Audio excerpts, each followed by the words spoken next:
विधान परिषदेमध्ये काँग्रेसची 7 मतं फुटल्याची चर्चा आहे। शेकापच्या जयंत पाटलांचा पराभव झाला आणि पहिल्या पसंतीची फक्त 12 मतं त्यांना मिळाली।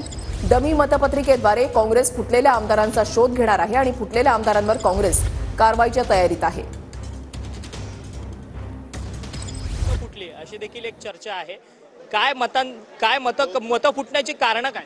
जो कचरा काढी असते ती अशा वेळेस निघून जाते, ती आम्हाला फायद्याची आहे। जो कोणी बेईमान असेल त्याला योग्य धडा शिकवला जाईल, त्याला आम्ही ट्रेस केलेला आहे आणि आता त्याच्यावर कारवाई करायची। 5 ते 8 मतं फुटली, सातत्याने वारंवार ही दुसरी घटना आहे। झालं म्हणून ते पहिल्या याचे सुटले होते, आता सापडलेत, ऐन निवडणुकीच्या काळात सापडलेत, त्यांचा कार्यक्रम होणार। परंतु ही मतं फुटणार हे तुम्हाला माहित होतं? कालच्या बैठकीमध्ये ह्या कडक पूर्वसूचना का करण्यात आल्या नाही जेणेकरून ही मतं सिक्युअर राहिली? काँग्रेस पक्ष हा लोकशाहीचा आहे, कोणा तानाशाचा नाही आहे।